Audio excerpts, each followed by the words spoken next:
Well, hello everyone. Welcome to another edition of the Raise Your Bars podcast. And I guess you could say we were on hiatus for a while, eh, Chris?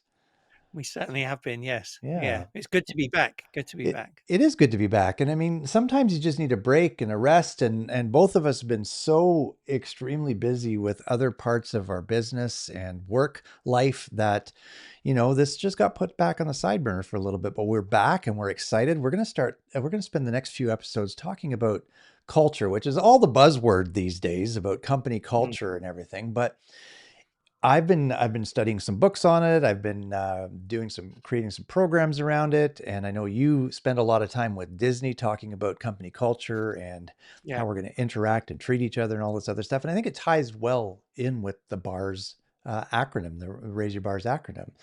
So I think let me just say this: the culture you want isn't created by posters or mission statements or slogans. It's shaped daily by the behaviors leaders tolerate, reward, mhm, and repeat. yeah, Let me say that part again. It's shaped daily by the behaviors the leaders tolerate, reward, and repeat. yeah. I think that's a really important thing there because people might look at it and say, well, the leader is creating a good culture, but the fact in that the one word that well, in fact, the three words: tolerate, reward, and repeat. If you Mhm. if you tolerate poor behaviors, i.e., if you don't do anything to correct those poor behaviors, you're effectively rewarding those poor behaviors, and then they're going to be repeated. Mhm. So the unintentional or the default, if you like, could go towards poor behaviors, right? Yeah, And absolutely. poor actions. And what Mhm. we're encouraging, as you say, with the bars, it's like let's be intentional about setting and rewarding and tolerating good behaviors and good actions so that our results and our success levels increase um, you know, t- uh, naturally through that. Absolutely. And I think that if you always hear, and I think even as leaders, sometimes we have the blinders on and we assume that our culture is okay because nobody's really Yeah. complaining. But the truth is, we don't really know what we don't know. Right. And if you start looking at, again, those Yeah. behaviors you're rewarding or that are repeating or that you're tolerating within your team or even within yourself or within your leadership team, and you start seeing mediocre become norm, you might have a culture problem. Hmm.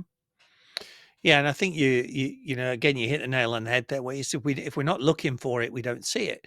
If we're Hmm. not asking the questions, we don't hear it. Right. Right, and people won't always come forward and tell you that things aren't as they want it to be. Right, they Hmm. won't tell you this. And I've been, I know you. I've shared the activity with you before, and you've used it with companies, and I've been using it in some workshops I'm doing now for a division of Disney, and that's that values triangle, right? Where Hmm. we go through emotional intelligence, and then at the end we say, "Hey, what's your desired work culture?" Right, or your desired work environment we talk about, and Right. so we give them a list of like prompter words, if you like idea generators for values, behaviors, beliefs, whatever you want to call them. I mean, it doesn't really matter. It's what do you want to see in Hmm. your workplace, not what are you seeing now, what do you want to see. Exactly. and Big and so difference. they pick six individually, and then in table groups they combine and they say, okay, let's talk through all of our sixes and come up with six together, and then we put them up. And then the next stage, which I think is the gold within it, is we give them red, yellow, and green dots, each member of that table group, and say for each of those values, go and put either a red, a yellow, or a green dot by each of them.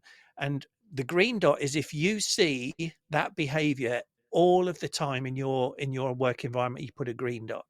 If Right. you see it sometimes, you put a yellow dot. If you never see it, you put a red dot. And each of the individuals goes and does it. And I've had almost 100 people go through this workshop now in three sessions. I've got two more, and it's interesting that the red dots are around 10% of the value. 10% of the people have got red dots, right, of the Mm. values, and around 35 to 38% have got green dots, and the rest are yellow, right? The sort of the remaining like 50-ish percent. Right. So what that tells me again is when you look at that, your goal then is to say what is our action plans for moving those red dots to yellow and moving those yellow Mm. dots to green. Mm-hmm. But what I'm doing with this big group is bringing it down when I've got them all and coming up with, hey, these are the top 8 or 10 values that all of your team have said, and here's the percentage of things that they want in. And then I'm also looking at and saying, what is the outliers where it's got the highest percentage of red dots? Because again, don't ignore Right. those, right? If people No. are saying it's important. Yeah. But that if you were doing that in any business, if you're a business owner and you were doing this with your business, or you hire Alan myself to do it either virtually or in person, you may be surprised. You may be surprised at what your people want, right, as in their desired work environment, Yes. and B, you may be surprised at what they're saying they're not seeing, either never or sometimes. Right. Right? Right. And it's not what they're not gonna come up with, almost certainly, is they're not gonna come up with, "We want more money. We want shorter hours. We want longer weekends." That's not what's coming up. It's things like growth, fun, balance, Mm-hmm. trust, Mm-hmm. empathy, Yep. integrity. Yep. That's what people want. And so is that a culture of your organization? I know I derailed you there, Albert, so No, and that's perfect, right? Like I said, we sort of have a little bit of a little bit of an outline here tonight with just a few questions we wanted to ask and talk around, and we're already a few minutes into this and we haven't even got to them yet, but that's okay because this has been really good content so far, and you should try that activity with your team. And if you're not sure how it all works, then reach out to Chris or myself and we can walk you through that. But really all of this comes down to behaviors, and for those of you that might be new to this, bars stands for behaviors plus actions times results equals success. So the B in bars is behaviors, and that's really the foundation for everything else: the actions, the results, and the level of success or significance that you want in your organization. And consistent leadership behaviors really set the tone for the rest of the organization. And if Right. you aren't modeling what you desire to see, guess what? You're not going to get Yeah, what you desire to see, because people, what's that saying? People do what people see, right? yeah, People yeah, do what people see, not what you tell them to do, what they yeah. see you doing. So, Chris, let me throw this question at you. What do you really mean when we say behaviors build culture? I think is exactly that, Al. It's people will see. So think about this. You know, there's that. It's there. Maya Angelou would talk about people will forget what you say, they'll forget what you did, but they'll always remember how you made them feel. Right? I've Mm-hmm. butchered that a little bit, but it's that's the thing. So it's the in communication, the main part is what people see you do, and therefore that's the behaviors, right? What Mm-hmm. behaviors are you doing on a consistent basis, and they are the habits, right? So if you are intentional about making good habits, that will follow the good behaviors. People will see that and people will emulate that, right? They people want to be part of the crowd, they don't want to be outliers. So Right. that we're like sheep, we'll follow that if what we see. Now the same applies is if they're seeing bad behaviors, what they'll do is they'll follow those bad behaviors, because again you're tolerating, rewarding, and accepting those bad behaviors, so people will Right. go that way. So that's where I think it sort of comes into, and that becomes the culture, right? Because what's accepted, um you can see it in different businesses that offer the same product. You know, whether it's let's think of fried chicken, right? You've got Mm-hmm. KFC and you've got Chick-fil-A. Right. One of them has got a really good culture, Mm-hmm. the other one hasn't. Right. And again, we're not going to say on this episode who it is and who it isn't, but I'm sure you know. You And if you're probably not guess. sure, yeah, if you're not sure, go to a Chick-fil-A and go to a KFC, and then come back to the video and put in the comments which one has got the right culture, right? The better Right. culture.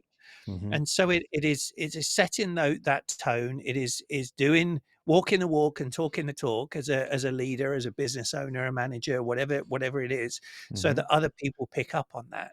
Mm-hmm. And then what also happens is when you when you bring a new hire into your organization, they will pick up on the tone of what's going on and the behaviors that are going in that organization already.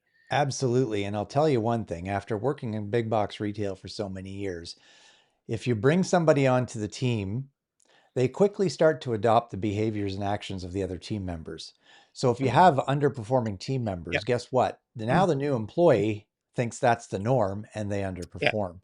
And it's like, and again, I'm working with a few companies right now on culture, Chris. I'm going a little off a little tangent here, but I said to the one leadership team from one company, I said, I was actually pretty bold. I said, some of you may not be here in 6 months to a year. Hmm. And not to freak anybody out, but I've been hired to help them change direction, Yeah. specifically around when it comes to the organizational culture, which right now is not great. It's not great. Hmm. There's a desire for change, which is evident in the conversations I've had. The senior leadership wants the change, but the mid-level managers need to get on board. And I basically told them, I said, the current company culture is your fault. It's the people around this Yeah. table right now. It's your fault. And that a quote by Craig Cagle says, when it comes to culture, the problem is always leadership and the Hmm. solution is always leadership. And I told Right. them, if we're going to change this, and I've been hired to help you change this. Now, obviously, I could be fired at any time, and if they fire me, that's their prerogative. They're welcome to. But I said some of Yeah. you around this table may not be here in 6 months to a year because we're moving forward. We're changing direction. If you're not willing to come along, then you're going to be part of the problem, not part of the solution, which means you're going to have to Yeah. go. And I had a very, very bold, forthright conversation with them. Mm. And again, I work for them technically, but at the same time, you hired me to do a job. So I'm not going to Yeah. sugarcoat it. We have a Mm. serious problem. We need to change it. So Right. again, it's not one of these, you know, when it comes to this leadership thing and around the culture and the behaviors, it's not, one big initiative. It's all these little moments that leaders experience throughout the day, right? How you handle mistakes, how you celebrate wins, how you give feedback or greet the team in the morning. It could be that simple. That is going to steer or chart the course for your company culture. Yeah. Yeah. It is. And you talk. I mean, a quick story on that with new hires. I'm from retail background in UK as well with car dealerships, right? And Hmm. I would like to, I like to bring in salespeople that were new to the industry. The Hmm. reason being is I wanted to teach them the right habits from day one, right? So I would teach them. We had a 7 steps to a sale, a process that if they followed that, it would be successful. Now, like with any process, any sales, you're not going to sell every time, right? If No. anyone tells you they do that, they're lying. So Hmm. you you would follow that process, we would watch it, and they would be successful. And then what happened after they'd been there for like 3 to 6 months, they started seeing some of the other salesmen that had been there a while, like cutting some of the corners. And so they'd start cutting some of the corners. And then guess what happened? Their sales went down. Right. So Mm-hmm. this is what Mm-hmm. it ties into with what you're saying. And this is real life examples. So you then pull them back and say, listen, you follow the process. Don't worry what anyone else is doing. And then sometimes I would actually end up moving on some of the higher performing salespeople, higher performing in terms of been there a long while, because they weren't following the culture. They Right. weren't following up with customers afterwards, and the customer service was going down. So yes, they sold cars, but that wasn't good for me and my business, right? That I was Right. running. I wanted the right thing. So I wanted the right culture. So a cleaned house, and then brought in the right people that were doing it the right way, and eventually the sales went back up and they went over and above, right? So Yeah. you've got to be honest with it. And with that company, with any feedback, you need to hear what you need to hear, not necessarily what you want to hear. Even when it's difficult, and we used a tool called a culture impact scorecard. And if this is something you want to measure culture in your organization, then reach out to us. We can help you with that. But this culture impact scorecard, we used it, and the feedback that came back was I was actually how do I say this? I was uncomfortable to share some of the feedback. Yeah. It was not good. It was Yeah. not good. And Yeah. team members calling out the leadership team for Yeah.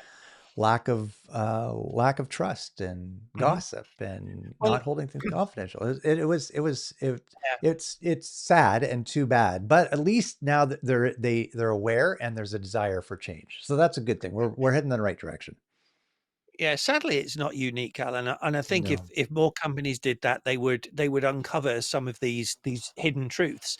Hmm. And going back to what you were saying earlier about a leader needs to live that culture as well, right? And you Hmm. don't you can't expect back what you don't give, you know.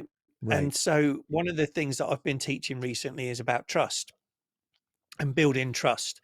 And I think trust is a part of culture. I think most organizations, if you in your top 6 values, you would want trust in the organization, right? Yeah. And I'm pretty sure that would go for all levels of it. Well, Stephen Covey talks about trust begins with you. Yeah. So That's good. what he said here, are you trustworthy and are you trusting? Hmm. Now, most people would like to say that they're trustworthy, right? In other words, they expect trust back because, or they expect people to trust them. They're trustworthy, so that's what they expect people to trust them. Right.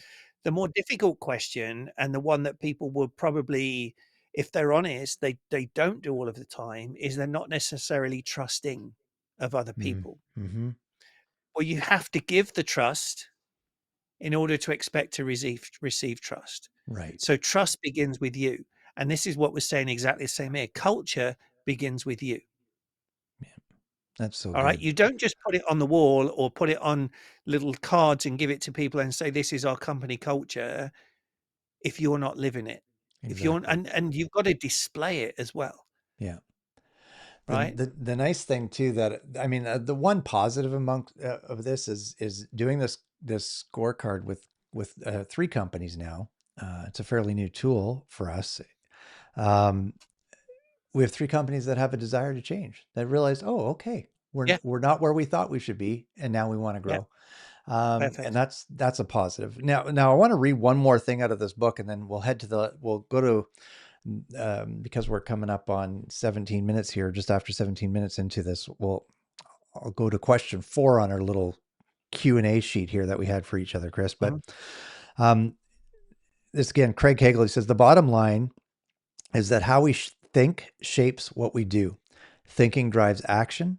Actions shape interactions. Interactions determine outcomes, and outcomes deliver on the purpose of an organization. Yep. So again, what actions, we talked about behaviors, now what actions do we need to take? And that sort of leads me to this question. How can leaders intentionally shape behaviors day to day? This now comes down to the actions that we are portraying within our organization. So what are some of your thoughts around that? How leaders can intentionally shape behaviors day to day?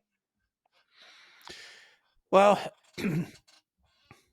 I think one of the first things they need to do is sort of have an open conversation with their teams to let them know what they're looking to do, right, and why they're looking to do it, Mm-hmm. and then create a safe space where their teams can share with them what they truly feel is going on. Right. All right, so the leadership behavior there is listening, right? It's asking questions, but actively listening, and Yeah. it's listening to understand, not listening to respond.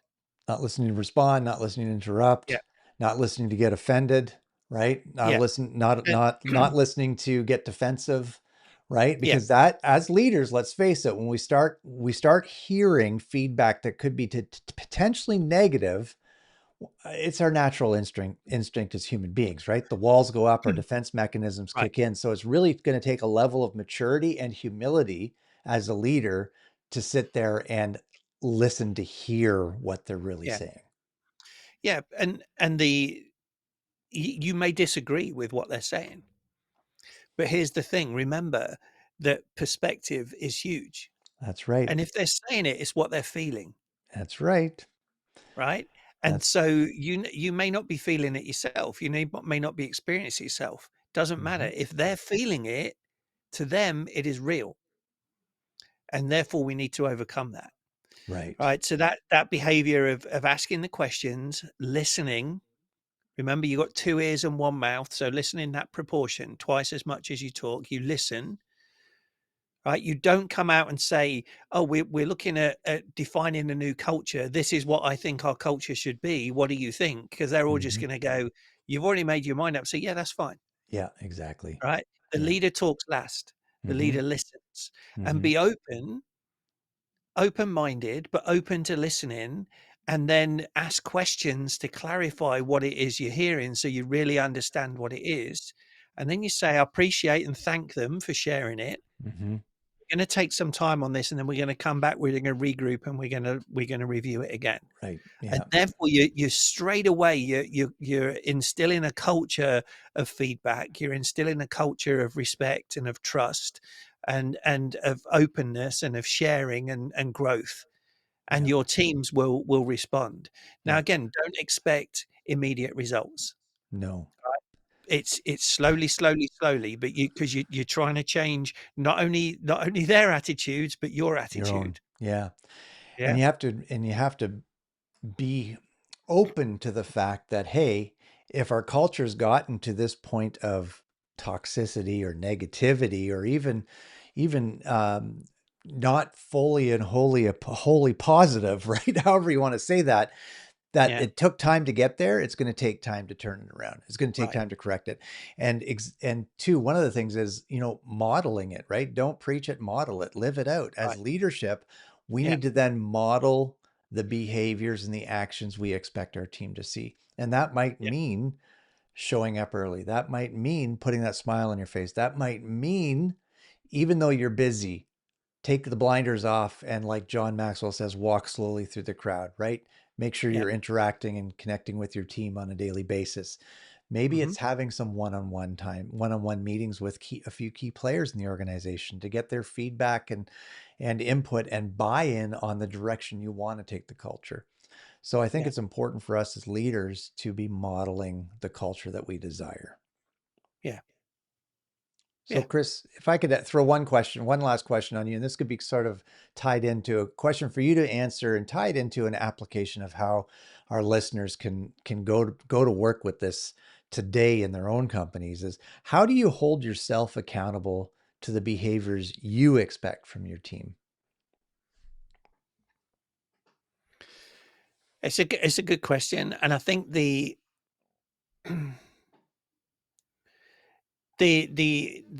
answer would be self-reflection and self-awareness, Hmm. Mm-hmm. right? Because there are times when we all slip up, Yes. right? There's times when we don't communicate effectively, right? Where we're not paying attention to our disc styles and the disc communication styles of others, and Mm-hmm. we say something or do something that could be not offensive, but could upset people, right? Right. And it's having that self-awareness and each day just really reflecting on the day and saying, what did I do today? Right? Did I Mm-hmm. did I live those values? Right. Right? Did I live those behaviors? And be honest with yourself, because if you're not honest with yourself, the only person you're fooling is you. Mm-hmm. And if your answer as you at the end of the day is yes, great. How can I continue that tomorrow? But if it's maybe not, what can you do to resolve that? Right. Right? Yeah. Does it mean going and having a conversation with somebody and saying, "Hey, I'm sorry. I realized I didn't live the values that I want to do. I Yeah. just want to apologize." Yeah. Right? Yeah. How can I make sure that I don't do that again? How can you help me to be accountable to those behaviors? Yeah. I'd really appreciate it is if you see that, if you could come and tell me. All right. Right. And I want you to come and tell me because sometimes I get busy, sometimes I get Mm-hmm. frustrated, and I don't want it to come across as that. So if you see something, come and tell me. So again, Yeah. is create that make feedback part of the culture too, right? So Right. people can do it. But I think that the main thing I would say is that self-awareness, self-reflection, Mm-hmm. and being honest with myself. Am I living those every day? Right. And one of the things that, and I want to offer our listeners this, reach out to Chris or I, and we'll get these to you, but it's just a simple worksheet on doing a values exercise with your team on how to do it and Mhm. narrow it down to their top three personal values that they Yeah, personally value the most. Or like Chris's or a company-wide value thing, like he talked about at the beginning. And also we have just a little worksheet on how to set up a team charter. yeah, Basically, it goes through all areas of the company and how we're going to interact and receive feedback and give feedback, and who's responsible for what, and what are the values of our organization. If that's something that would interest you, it's a simple worksheet, nothing fancy. It's nothing fancy, but it'll give you a starting place anyways. Mm. Just reach out to us. We'll happily send that to you. I'll just quickly, two other things I just want to say, right? Yeah. One to do with the company culture is Mhm.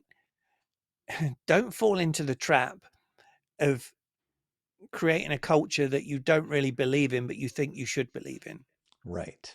That's a good All point. right, that's the other thing that will do it. All right, so Hmm. don't try and live the buzzwords. Live what's right for your culture, right, Right. and what's right for your people. And secondly, this is equally, if not more important, to do in your personal life. Hmm. Right, because we're talking about how are you holding yourself accountable to the behaviors you expect from your team, but are you in your personal life, are you also living those values? Right? Hmm. So for me, it's like honesty, integrity, loyalty, respect, trust. All of those things are really important to me, Hmm. right? And so I want to do that at work, but I also want to do it at home, Yeah, exactly. right? Exactly. And You can't be integrity is two different people. You can't be two no, different people, right? correct. And Yeah. integrity is a big one, right? Because integrity is doing the right thing even when no one's looking. Yeah. And I think And integrity, it's I mean, interesting. integrity is one of my top three values because I think it's it like integrity, and then family and faith were my values. Yeah, Because I think, and if you have integrity, the rest sort of fall into line, right? You're going to be trustworthy. You're going to be honest. You're going to show up when you say you're going to do something, right? yeah, And for me, yeah, that's how I saw it anyways. And it could be different for someone else, and that's right. okay. But it's important for you to know what you stand for. Yeah. Yeah, and it's funny how because a lot of people will say, "Oh yeah, I've got integrity." I say, "Okay, let me ask you this question, right? If you're driving down the highway at 2 o'clock in the morning, there's no other cars on the road, and the speed limit is 70, but there's nothing there. It's a straight road. You can see there the moonlight's out, so it's well lit. How fast are you going to go?" Yeah. Right? And some people might say, "Oh, I'll go like 70, 80, 85, 90, or whatever, right?" Yeah. And you say, "Okay, cool." Now, a police car is sat at the side of the road. Yeah. What do you do now? Why, slow down. Yeah. Why? Because that's the speed limit. Right. Okay, that's not integrity. No. So you're slowing down because someone's watching. That's someone being a police officer. If the police Yeah. officer isn't there, you're not going to do that same thing. You're going to go different. So think about it. Yeah. Right? Do we all have integrity? And I know it's like an example, and probably all of us tend to do it at some point, right? And Hmm. it's yes, it's a strange example, but Yes, think about Chris, it I'm at feeling work, guilty right now. Thank you for bringing that right? up. Yeah. But apply it to your work, apply it to your home situation, right? Is everything you do at work, are you acting with integrity, or are Right. does it change when somebody is watching you, Yeah. right? So I want to just throw something in there because, and again, you can ask yourself these two questions. I'm doing a workshop tomorrow. I know we're almost at a half hour, folks, but bear with me for a minute. I'm doing a workshop tomorrow, and I'm with a company, and two of the questions I'm asking in and around the teaching is one. I called it the uncomfortable question. If your team became 10 versions of you, what would that workplace look like? Think about that. And the next one, if someone followed you around with a camera for a week, would they want to work for you? Yeah, Anyways, yeah, we'll leave it at that. same thing, right? Yep. Yeah, Yep. cool, Thanks for good tuning in, stuff, good everybody. conversation. Yeah, good Yeah, conversation. Thank you. I'm glad we're back. Thanks for tuning in, everybody. We'll be back with another episode next week. And again, if you are a small to medium-sized business owner and you're looking to grow your bottom line profits, then we have an assessment that can help you do just that. Reach out to us. And of course, if you want to improve the culture within your organization, if you're not sure where the culture is within your organization, then we have the culture impact scorecard that can definitely help you in that area discover what it is and how we can move you forward in the right direction.